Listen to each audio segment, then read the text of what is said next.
Left right அவங்கள வச்சதை விளக்கம் கொடு. இந்த அறிக்கைன்னு ஒரு போட்டு இல்லை அதையாவது குடியா. நாங்கள் லெஃப்ட் ரைட்லாம் கிடையாதுடா. தளபதி எங்கள் வீட்டில் ஒருத்தர், ஒவ்வொருத்தரும் வீட்டிலே இருக்கிறார். அவர் அண்ணனாவும் மகனாவும் தம்பியாவும் இப்படி ஏதோ ஒரு முறையை வச்சுக்கிட்டு ஒவ்வொருத்தர் வீட்டிலே இருக்கார். இப்போ நாங்கள் ரிப்ளை கொடுத்தா எப்படி இருக்கணும்னு தெரியணும்ல. தவறாரு இந்த நாய்க்கு உங்களுக்கும் ஒரு வித்தியாசமும் கிடையாதுடா. இந்த நாய் எப்படி தேவடு காத்திட்டு இருக்கோ, அதாவது தலைவன் அவங்களுடைய ஓனர் ஆர்டர் போட்டு அந்த சாப்பிட்ற வரைக்கும் அந்த நாய்கள் எப்படி தேவடு காத்திட்டு இருக்கோ அந்த மாதிரி நீங்களும் தேவடு காத்திட்டே இருந்தீங்க. தளபதி எப்படியாவது பிஜேபிகளை இழுத்துருவோம், தளபதி எப்படியாவது ஏடிஎம்களை இழுத்துருவோம் அப்படின்னு. ஆனால் அவர் உங்களை செருப்பை கழட்டி அடித்த மாதிரி இல்லை, செருப்பாலே அடிச்சிட்டாரு. டேய், உங்கள் கூட கூட்டணியே கிடையாது, நாங்கள் உங்கள் கூட வரவே மாட்டோம், நாங்கள் இன்னொரு ஏடிஎம்கே டிஎம்கே கிடையாது அப்படின்னு செருப்பாலேயே அடின்னு அடித்து உங்கள்கிட்ட சொல்லிட்டாரு. நீங்கள் என்ன பண்ணா கடைசி வரைக்கும் அந்த நாய்க்காவது அந்த சோறு கிடைச்சிருச்சு, உங்களுக்கு ஒன்றுமே கிடைக்காது. இப்படியே காத்துக்கிட்டே கிடங்க, வெயிட் பண்ணுங்க. Your all tax to us, only tax, parking tax, குறைக்கிற நாய் கடிக்காது அப்படின்னு சொல்லுவோம். மக்களை நீங்க பார்த்துருப்பீங்க, இவங்க எல்லாம் அந்த கேட்டகரி தான்.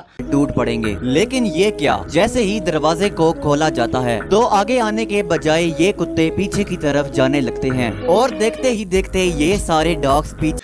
பார்த்தீங்களா, அந்த கதவு மூடி இருக்கும்போது கச்சப்பச்சன்னு கத்துன நாயெல்லாம் அந்த கதவு திறந்துட்டு அப்படி உள்ள என்ட்ரி கொடுத்துன்னு அப்படியே ஒதுங்கி போகுது. பார்த்தீங்களா, இவ்வளோ நாய்கள் இன்னைக்கு தளபதியை கடிச்சு குதறதுக்கு இவ்வளோ நாய்கள் தமிழகத்தில் இருக்கிறது. கட்சிகளின் பெயர்களில் ஒவ்வொருத்தரும் அது மாதிரி தான். ஸோ உங்கள் எல்லாருக்கும் ஆட்சி இல்லாமல் அதிகாரம் இல்லாமல் ஒரே ஒரு கட்சி தொடங்கி 1.5 வருஷம் ஆன ஒருத்தரை பார்த்து ஒன்றுக்கு போகிறீங்க அப்படின்னா தளபதி சரியான வழியில் போயிட்டுருக்காரு தாண்டா அர்த்தம். கூமுட்டை பயலுகளா, நீங்கள் தளபதி பற்றி கேள்வி கேட்குறீங்க, அதுக்கு பதில் வேறு அவர் சொல்லணுமா? அவர் எதுக்குடா வந்து உங்களுக்கு சொல்லணும்? நாங்கள் பத்தாதடா உங்களுக்கு? ஏண்டா ஈத்தர பரதேசி, உங்களுக்கு நாங்கள் பத்தாதா? அது நான் பத்தாதா? நான் கொடுக்குறேன்டா உனக்கு, செருப்பை கழட்டி அடிக்கிற மாதிரி பதில் கொடுக்குறேன்டா, அடிக்கிறேன்டா.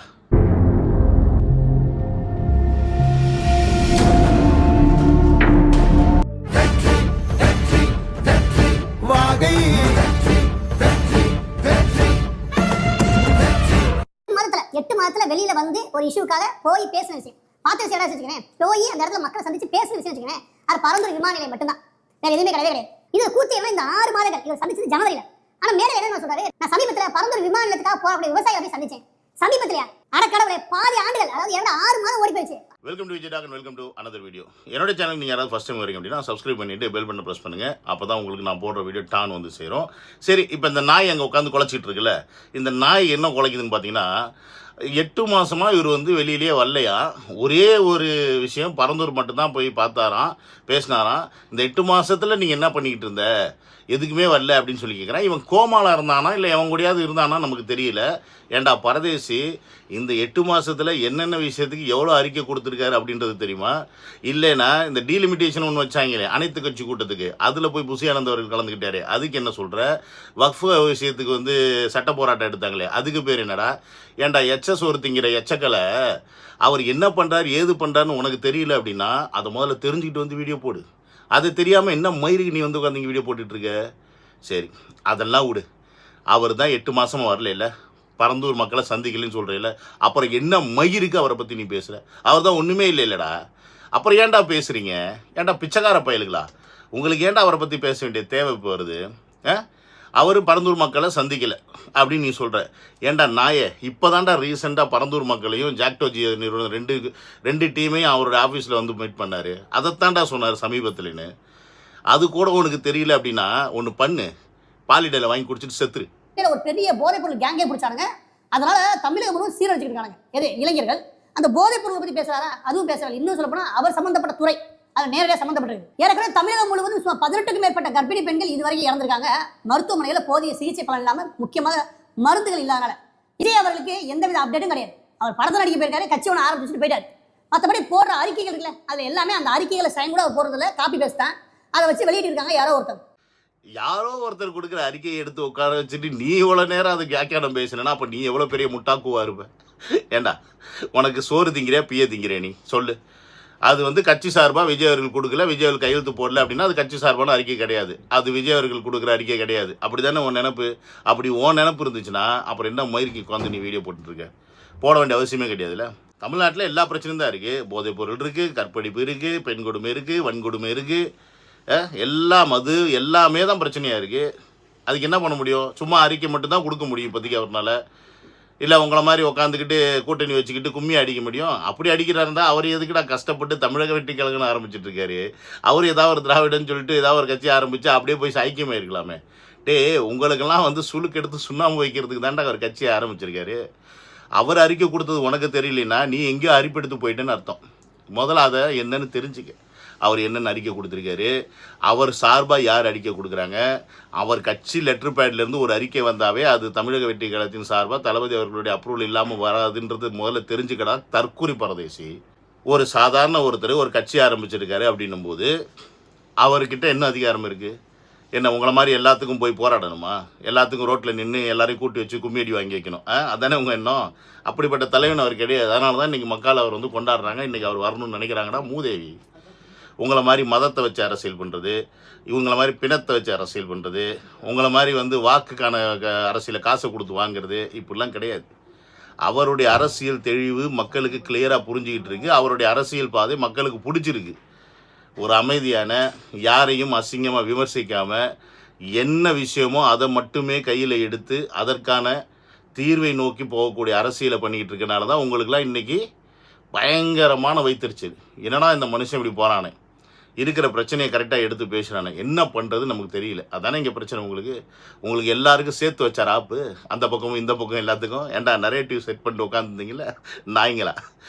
நாய் மாதிரி குலைச்சிக்கிட்டு ஆளுக்கு மீடியாவில் ஒருத்தனை உட்கார வச்சுக்கிட்டு அவர் அங்கிட்டு போயிடுவார் இவர் இங்கிட்டு போயிடுவாருன்னு பேசிக்கிட்டு இருந்தீங்கல்ல, சாவுங்கடி. விஜய் அவர்கள் மீண்டும் மீண்டும் சொல்ற விஷயம்னா, நாங்க கடிதம் எழுதணும், அதுக்கு எந்த பதிலும் வரவே இல்லை. நாங்க அரசுக்கு கோரிக்கை வச்சோம், பரந்தூர் விமான நிலையத்தை மட்டும் தான் பேசுறாரு, அதுக்கு பதில் வரவே இல்லை.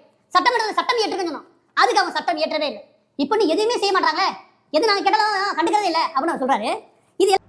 இது முட்டாள் நீங்கள் பண்ணுறது உங்ககிட்டே பண்ணுறாரு. அதாவது மக்களுக்கு புரிய வைக்கிறாரா, மக்களுக்கு புரிய வைக்கிறார் என்னென்னு. நீங்கள் ஆகுனா சொல்கிறீங்கள, நாங்கள் வந்து இந்த விஷயத்துக்காக சென்ட்ரல் கவர்மெண்ட்டுக்கு கடிதம் எழுதினோம், சட்டமன்றத்தில் தீர்மானம் நிறைவேற்றினோம், ஆனால் ஒன்றுமே நடக்கலை, ஏன்னா அவங்கக்கிட்ட தான் அதிகாரம் இருக்குது, எங்ககிட்ட ஒன்றுமே இல்லை அப்படின்னு நீங்கள் சொல்கிறீங்கல்ல, அதிகாரத்தை கையில் வச்சுக்கிட்டு. அதே விஷயத்தை தளபதி அவர்கள் மக்களுக்கு புரியணுன்றதுக்காக நம்மளால் கடிதம் மட்டும்தான் எழுத முடியும், முதலமைச்சருக்கு கோரிக்கை மட்டும்தான் வைக்க முடியும்.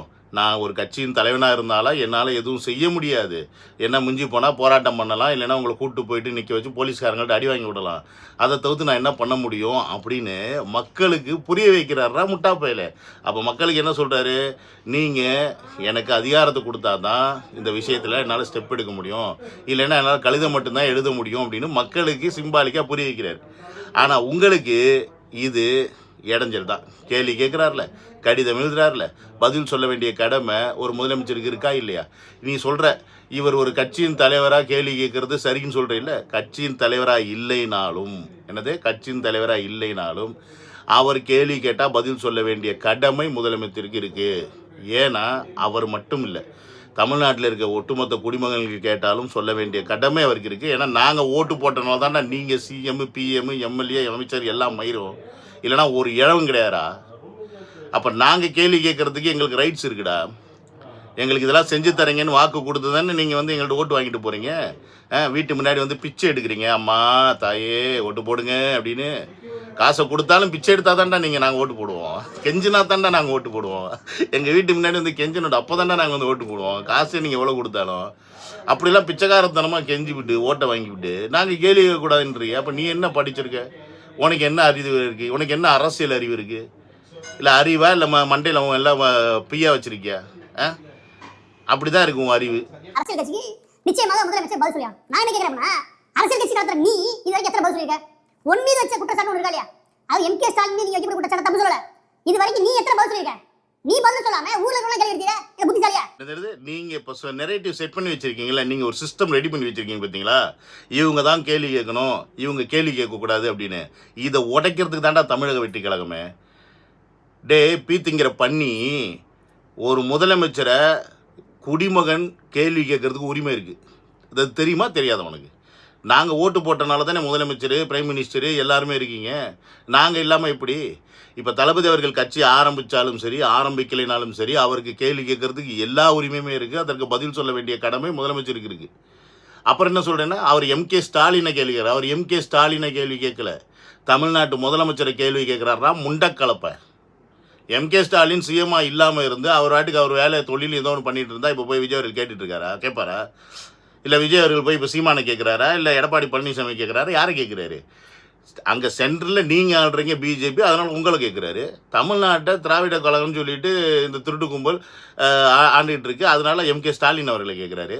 நாளைக்கு எம்கே ஸ்டாலின் இல்லாமல் அந்த இடத்துல உதயநிதி வந்து உட்காந்து அவரை கேள்வி கேட்பாரு. சிஎம் யாரோ அவரை தாண்டா கேள்வி கேட்கணும். தற்குறி நாயே. நீங்க நேர்மையானவர்கள் நிரூபிச்சுட்டு அடுத்த விஷயத்துக்கு வாங்க. இல்லைன்னா ஒரு அரசியல்வாதியாக உண்மையை வைக்கிற குற்றச்சாட்டுக்கு பதில் சொல்லு. எந்த பதில் நான் சொல்ல மாட்டேன்னா உனக்கு எதுக்கு பதில் சொல்லணும் முதலமைச்சர் அப்படின்ற என்ன வருமா இல்லையா? அந்த ஆள் பதில் சொல்றது நான் உறுதியா இருக்கேன். அதை கேள்வி கேட்கறது உனக்கு தகுதி முக்கியம். நான் கேட்போம் யாரு எம்கே ஸ்டாலின் அவர்கள் நான் கேட்போம். கேட்கறது உனக்கு தகுதி இருக்கேன். பார்ப்பா, இவங்க ஆகுனா ஒரு குற்றச்சாட்டு வைப்பாங்களாம். இதை வந்து உட்காந்து நிரூபிச்சுக்கிட்டே இருக்கணுமா? அதுக்கு தான் அவர் கட்சி தொடங்கி வந்திருக்கிறாரு. டேய், வேலை இல்லாத வெங்கப்பாயில உனக்கு அந்த மாதிரி எதாவது இருந்துச்சுன்னா நீ போய் பண்ணிக்கிட்டுறா. அவருக்கு 1008 வேலை இருக்குடா. ஒருவேளை அவர் தப்பானவர்னா நீ ப்ரூவ் பண்ணிட்டு போ. அவர் கரெக்டானவர், அவர் சரியாக இருக்கிறான்றனால தான் மக்கள் இன்றைக்கி பேராதரவு கொடுத்துக்கிட்டு இருக்காங்க. அதனால தான் இன்றைக்கி தைரியமாக நான் தனியாக நிற்கிறேன். எந்த காலத்திலையும் மதவாத கட்சியோடையும் திருட்டு முன்னேற்ற கழகத்துக்கூடையும் எந்த காலத்துலையும் நாங்கள் கூட்டணி வைக்க மாட்டேன்னு அறிக்கை விடுறாரு தில்லா. பிகாஸ் அவருக்கு தெரியுது மக்கள் அவரை எந்த லெவலில் வச்சுருக்காங்க, அவர் எப்படி அரசியலுக்குள்ளே வரணும்னு ஆசைப்பட்றாங்கன்றதும் அவருக்கு புரிஞ்சிருக்கு. அவருக்கு உண்மையாலுமே ஒரு சந்தேகம் இருந்துச்சு, இந்த மக்கள் நம்மளை ஆதரிக்க மாட்டாங்க அப்படின்னா இந்த மற்ற நடிகர்கள் மாதிரி கட்சி ஆரம்பித்தோன்னே உங்கள் கூட வந்து காசை வாங்கிட்டு உள்ளே சேர்ந்தாங்களே அந்த மாதிரி அவர் போயிருப்பார்.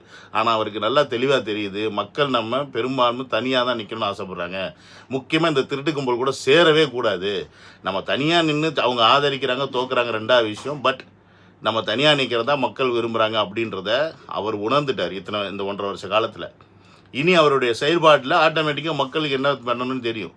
ஏன்னா ஆல்ரெடி 1.5 கோடி உறுப்பினர் வந்து தமிழக வெற்றி கழகத்தில் கன்ஃபார்மாக இருக்காங்கன்னு தெரியுது. இப்போ டார்கெட் 2 கோடி வச்சுருக்காங்க. அது இல்லாமல் வீட்டுக்கு ஒரு ஓட்டுன்னு கன்ஃபார்மாக இருக்குது. அதை நானே பல இடத்துல வந்து பார்த்துருக்கேன். அப்பங்காரங்க வந்து டிஎம்கே அடிமையாக இருந்தாலும் பிள்ளைக்காரங்க கடைசியில் போய் டிவிக்கு தான் ஓட்டு போடுவாங்க. நீங்கள் என்னடா பண்ணுவீங்க டே? நீங்கள் ஆனால் எனக்கு உங்களெலாம் நினச்சா பாவமாக இருக்குடா. இத்தனை வருஷம் கட்சி ஆரம்பிச்சுட்டு நீங்கள் கதறீங்கல்ல, உங்களை கதற விட்டு உட்காந்துருக்காருல்ல. நாய் குலைகிற மாதிரி குலைகிறீங்க முன்னா குலைக்கிறீங்க டே. நீங்கள் குலைச்சிட்டே இருங்க, உங்களால் கட்டிக்கல முடியாது. ஏன்னு வச்சுக்கிங்க, அவர் பின்னாடி யார் இருக்காங்கன்னு உங்களுக்கு நல்லா தெரியும். ஏண்டா ஒரு போராட்டத்துக்கு பர்மிஷன் கேட்டால் கொடுக்க மாட்டேங்கிறீங்களேடா. ஒரு போராட்டத்துக்கு பர்மிஷன் கேட்டால் கொடுக்க மாட்டேங்கிறீங்க. அவர் வெள்ளன்றீங்க. அவர் வெளில வந்தால் தான் அப்புறம் கூட்டம் வருதுன்றீங்க. வெளில வந்தால் பசங்க வந்து மொக்கிறாங்கன்றீங்க. அவங்களுக்கு வந்து கட்டுப்பாடு இல்லைன்றீங்க. அவங்க பைக்கு பின்னாடி போகிறாங்க, வண்டி பின்னாடி போகிறாங்கன்றீங்க. ஏண்டா அப்படி வந்தால் இப்படின்றீங்க, இப்படி வந்தால் அப்படின்றீங்க. ஏன் உங்களுக்கெல்லாம் எவனும் நாதி கிடையாது. நீங்கள் செத்து புணமாக போனால் கூட உங்கள் பின்னாடி 4 பேர் வர மாட்டாங்கடா. அந்த லட்சணத்தில் நீங்கள் கட்சி வளர்த்து வச்சுருக்கீங்க. இந்த 2 திருட்டு கும்பலும் இல்லைன்னா பிஜேபிக்கு ஒரு சீட்டு கூட இங்கே கிடச்சிருக்காது. முதல் வாஜ்பாய் பீரியடில் உள்ளே கொண்டு வந்தது இந்த திருட்டு முன்னேற்ற கழகம். அதுக்கப்புறம் இப்போ மொத்தமாகவே ஏடிஎம்கே போய் அடமான வச்சிட்டாப்புல எடப்பாடி பழனிசாமி உங்கள் தலைவர்கிட்ட. ஸோ இப்படி இருக்கும்போது இதெல்லாம் இல்லாமல் தனியாக தில்லாக தெம்பாக ஒருத்தர் வந்து நிற்கும்போது உங்களுக்கு தண்ணி குடிக்க வைக்கிறார்ல, உங்களுக்கு தண்ணிலாம் குடிக்கக்கூடாதா? நாங்கள் நல்லா வாயில் பேஞ்சு விட்றோம், குடிங்க நல்லா. கட்சி ஆரம்பிக்கிற கடைசி நாள் வரைக்குமே நீங்க போட்ட எல்லா லெட்டர் பேர்லயும் ஜீசஸ் சேவ் போட்டுட்டீங்க. அதாவது இயேசு தான் உங்களை காப்பாற்றுவார் அப்படிதான் போட்டீங்க. உங்களுடைய எல்லா ஆளுமே ஜோசப் விஜய் போட்டு ஓப்பனா நீ வெளியிட்டீங்க ஏதோ ஒரு பட பிரச்சனை இடத்துல. இப்போ வந்து மனசாட்சி பத்தி பேசுற எனக்கு புரியவே. இதுக்கு தாண்டா உங்களை மக்கள் செருப்பால் அடிக்கிறாங்க. அது தெரிஞ்சும் திருப்பி அதே தப்பு பண்ணுறீங்களேடா. தற்கொலை பிரதேசிங்களா?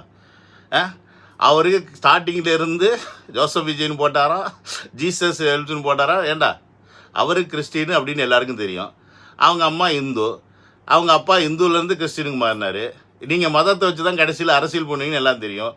முதல்ல அவர் ஜோசப் விஜய்னு தன்னை இன்ட்ரோடியூஷன் பண்ணிக்கிட்டதே கிடையாது. எல்லார்ட்டையும் விஜய்னாரு. உங்கள் அறிவாளி நீங்கள் யார்? ராஜா வந்து இந்த புள்ளிராஜாக்கு எய்ட்ஸ் வருமான்ற மாதிரி ராஜா வந்து இதை பண்ணி விட்டு போனாப்புல. மெர்சல் போட்ட டயத்தில் ஜோசப் விஜய்ன்னு சொல்லிட்டு அவர் வந்து ஒரு கிறிஸ்டினாக முத்திரை கொடுத்துட்டு போகிறீங்க. பண்ணிக்கிங்க, என்ன பிரச்சனை? இப்போ யார் அதை பற்றி யோசிச்சா? யார் அதை பற்றி கொலைப்பட்டா? தமிழ்நாட்டில் மதத்தையும் பார்க்க மாட்டாங்க, மொழியையும் பார்க்க மாட்டாங்க. அதனால தான்டா இந்த நாட்டை வந்து கண்டவன் வந்தவன் போனவெல்லாம் ஆண்டுக்கிட்டு இருந்தான் இத்தனை வருஷமாக. எம்ஜிஆர்லேருந்து ஜெயலலிதாவிலேருந்து கலைஞர்லேருந்து ஆள முடிஞ்சதுன்னா அதுக்கு காரணம் என்ன? ஏன்னா தமிழ்நாட்டில் நீ எந்த ஸ்டேட்லேருந்து வந்திருக்கியான்னு பார்க்க மாட்டான், நீ எந்த லாங்குவேஜ் பேசுகிறியான்னு பார்க்க மாட்டான், நல்லவனா அப்படின்னு தான் பார்ப்பான். அவ்வளோதான் இங்கே matter. So end of the day Thalapathy நல்லவரா இல்லையா அப்படின்னு மக்களுக்கு தெரியும். நீ நாய் மாதிரி குலைச்சாலும் சரி, பன்னி மாதிரி பீய தின்னாலும் சரி, அதை பற்றி எங்களுக்கு கவலை கிடையாது. புரியுதா இல்லையா? நீ அவர் கிறிஸ்டின்னு நீ முத்திரை குத்துனாலும் சரி, இல்லை இந்துன்னு முத்திரை குத்து, இல்லை முஸ்லீம்னு முத்திரை குத்து, வி டோன்ட் கேர். என்ன பண்ண முடியும் உங்களால்? இப்படிலாம் இப்போ நீங்கள் பேசுனீங்கன்னா உடனே என்ன ஆகிடப்போகுது? இவ்வளோ நாளாக உங்கள் தமிழிசை அக்கா உதக்கொண்டு அவருடைய பிறந்த நாளுக்கு படப்பெயர்லாம் போட்டு படித்தாங்களேப்பா, வாழ்த்து சொன்னாங்களே.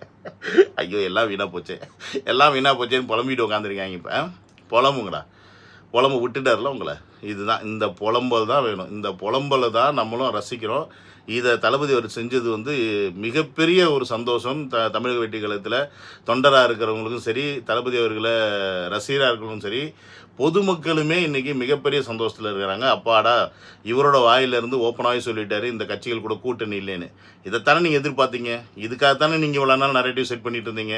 நீங்கள் செவனேன்னு ஒருவேளை இருந்திருந்தா கூட, ஒருவேளை நீங்கள் செவனேன்னு இருந்திருந்தா கூட, எலெக்ஷன் டயத்தில் கூட ஒருவேளை தளபதி அவர்கள் மைண்டிகிட்ட மாறி இருப்பாரோ அப்படின்ற ஒரு சின்ன சந்தேகம் மக்களுக்கும் இருந்திருக்கும், கூட இருக்கவங்களுக்கும் இருந்திருக்கும். ஆனால் நீங்கள் அவரை சொரிஞ்சு சும்மானாச்சுக்கு இஷ்டத்துக்கு நரேட்டிவ் செட் பண்ணனால இவங்க எல்லாத்துக்கும் வாயில் அடித்து விட்டா தான் சரி வரும்னு சொல்லிட்டு நேராக வந்து பொழிச்சுன்னு போட்டு விட்டாப்புல.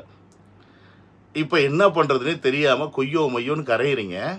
சாவுங்கடா, கதறியே சாவுங்க. நீங்கள் எந்த அளவுக்கு கதறீங்களோ அந்த அளவுக்கு எங்களுக்கு வளர்ச்சி அப்படின்றது மட்டும் மாட்டுக்கிறதே கிடையாது. மக்களை நல்லா தெரிஞ்சுக்குங்க. நேற்று வரைக்கும் விஜய் பிஜேபிக்கு வந்துடுவார் அப்படின்றனால சைலண்ட்டாக இருந்தவங்களாம் இன்றைக்கி அடிக்க ஆரம்பிக்கிறாங்க. இப்போ பிஜேபி மட்டும் இல்லை, அடுத்து ஏடிஎம்கே அடிப்பாங்க. அதுக்கப்புறம் பார்த்தீங்கன்னா இந்த பக்கம் பார்த்தீங்கன்னா டிஎம்கே அது ஆல்ரெடி அடிச்சுக்கிட்டு இருக்கு. ஆனால் நல்லா நோட் பண்ணிக்கங்க, இந்த 3 கட்சி மட்டும்தான் நீ தமிழக வெற்றி கழகத்தை டார்கெட் பண்ணுமே ஒழிய மற்ற கட்சிகள் தமிழக வெற்றி கழகத்தை டார்கெட் பண்ணாது. ஆல்ரெடி அங்கே விடுதலை சிறுத்தை கட்சிக்கும் காங்கிரஸ் கட்சிக்கும் ஒரு சண்டை ஸ்டார்ட் ஆயிடுச்சு. ஏன்னா காங்கிரஸ் கட்சி போய் பிஜேபி பாமக ராமதாஸ் போய் மீட் பண்ணிட்டாப்புல, அதனால இங்கே ஆல்ரெடி முட்டிச்சு. So wait and see. இந்த பக்கம் இன்னும் என்னென்ன நடக்க போகுது, அரசியல் களம் என்ன எந்த மாதிரிலாம் போகுது, நாட்கள் நெருங்க யாரெல்லாம் இங்கே தளபதி கூட வரப்போகிறாங்க அப்படின்ற விஷயத்தை மட்டும் கொஞ்சம் வெயிட் பண்ணி பாருங்கள். இது வரைக்குமே இந்த 70 வருஷமாக தமிழ்நாட்டை ஏமாற்றி, மக்களை ஏமாற்றி, இந்த திராவிடன்ற பேரில் இவங்க திருட்டடிச்சு இந்த திராவிடன்ற பேரில் கொலை எல்லாத்தையும் அடித்து அவங்களுக்கு மட்டுமே சொத்து சேர்த்துக்கிட்ட இந்த ஒட்டுமொத்த கூட்டத்தையும் ஒழிச்சிட்டு தான் மறு வேலை. இதுதான் தளபதியோட மிகப்பெரிய கொள்கையாக இருக்கும். இதை வெளியில் சொல்வாரா மாட்டாரான்னு தெரியாது, ஆனால் வந்தால் கண்டிப்பாக செய்வார், அதில் மாட்டு கருத்து கிடையாது. ஸோ அதனால் 2026 என்ன நடக்கணும் ஏது நடக்கணும் அப்படின்றத மக்களாகிய நாம தான் முடிவு பண்ணோம்.